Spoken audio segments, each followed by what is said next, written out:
Bonjour à tous et bienvenue dans mes petits papiers. Je suis Judith, je suis démonstratrice Stampin' Up près de Lille et aujourd'hui dans ma série des cartes simples et rapides, je vous présente une carte de vœux un peu originale. C'est l'âne de la crèche qui vient vous souhaiter un joyeux Noël. Comme toujours dans ma série des cartes simples et rapides, le panier pour pouvoir réaliser cette carte en série est autour de 60 €, ce qui est merveilleux pendant la période de Celebration parce que ça veut dire que vous allez pouvoir, pour chaque palier de 60 €, obtenir un cadeau, donc un article gratuit. Dont, par exemple, ce set de tampons Gentil Bourriquet. Je vais prendre cette petite image. Donc, dans le kit des 60 €, vous allez avoir un paquet de papier cartonné couleur blanche, un paquet de papier cartonné. Alors là, vous choisirez la couleur. Moi, j'ai choisi juste jade parce que j'avais envie d'être dans les couleurs de Noël. Un bloc de la taille D parce qu'il conviendra pour toutes les images du set de tampons. Un tampon encreur Memento Tuxedo. Et donc, je vais démarrer avec celui-ci qui va me servir à tamponner l'image de notre âne tout gai. Voilà. Je vais essuyer mon image pour changer le tampon. Je vais utiliser aussi un petit i-encre que je vais mettre dans le bon sens, ça ira mieux.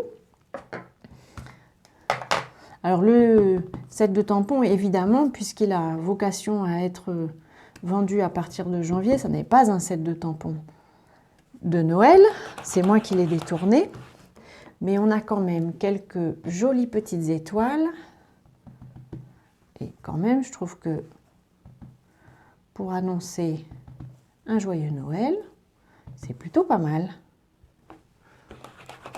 Et dans le kit, c'est ça qui est merveilleux avec Celebration, puisque le set de tampons est gratuit, vous allez pouvoir acheter plein d'autres choses. Vous allez pouvoir notamment acheter des Stampin' Blends. Donc les Stampin' Blends, ce sont des feutres à alcool. Je débarrasse pour avoir un peu plus de place. Ils sont d'utilisation que je trouve assez simple. Évidemment, vous pouvez les utiliser comme n'importe quel feutre et juste colorier d'une seule couleur. Ça sera déjà un coloriage mieux qu'avec les Stampin' Write, parce que les Stampin' Write markers, enfin les marqueurs Stampin' Write, ce sont des marqueurs à eau.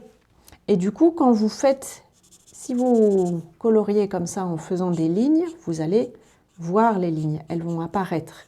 Ici, avec un feutre à alcool, l'encre, plus ou moins, continue à bouger sur le papier et toutes les traces que vous allez pouvoir faire vont s'estomper au fur et à mesure. Donc ça déjà, ça veut dire que votre coloriage sera joli comme tout. Aussi, ce sont des feutres qui ont, comme ils bougent encore, ils ont la capacité, entre guillemets, de se mélanger. Donc si vous utilisez deux couleurs, elles vont pouvoir s'estomper l'une dans l'autre, on va dire. Alors du coup, je vais vous montrer ça. Ils sont vendus par deux chez Stampin' Up, une couleur claire, une couleur plus foncée. Et ma couleur foncée, du coup, je vais l'utiliser sur les bords, vers le bas, parce que j'estime que la lumière vient d'au-dessus, donc forcément, il va avoir des ombres en dessous. La patte qui est derrière, je vais aussi lui mettre un peu d'ombre. Je vais en mettre sur les sabots. À nouveau, je continue. Sur son ventre, forcément, il va en avoir. Donc, je fais des petites lignes comme ça. C'est mon premier niveau. La patte de derrière, à nouveau, elle va être plus foncée. Et voilà, on va dire que ça me convient. Et je vais reprendre le clair. Et en fait, je fais des petits cercles comme ça, ou alors des petites lignes. Bon, ça grince parfois un peu, hein, le marqueur blend. Mais voilà. Donc ça va estomper un petit peu la limite de ma couleur foncée. Et ne soyez pas surpris, au début, On a l'impression que la ligne est très tranchée, mais ça s'estompe un peu à la fois. Pour son oreille, je vais utiliser du rose. Là, c'est du pétale rose. À nouveau, j'ai tendance personnellement à mettre une base de couleur simple. Il y a plusieurs techniques, hein. Vous pouvez aussi commencer par le foncé d'abord et ensuite y mettre plutôt du clair pour essayer de l'estomper. Moi, je préfère plus ou moins noyer le papier parce que l'encre, m'a-t-on dit, se mélange un peu mieux après coup. Et voilà, mon petit âne est terminé. Je vais pouvoir le coller sur mon papier. Du coup, c'est une carte qui vous permet aussi d'avoir 2 couleurs de papier. Et ça fait quand même son petit effet.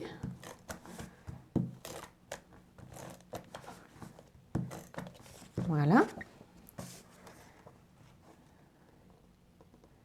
Et je le colle le plus droit possible. Et voilà, ma petite carte sur le thème de Noël.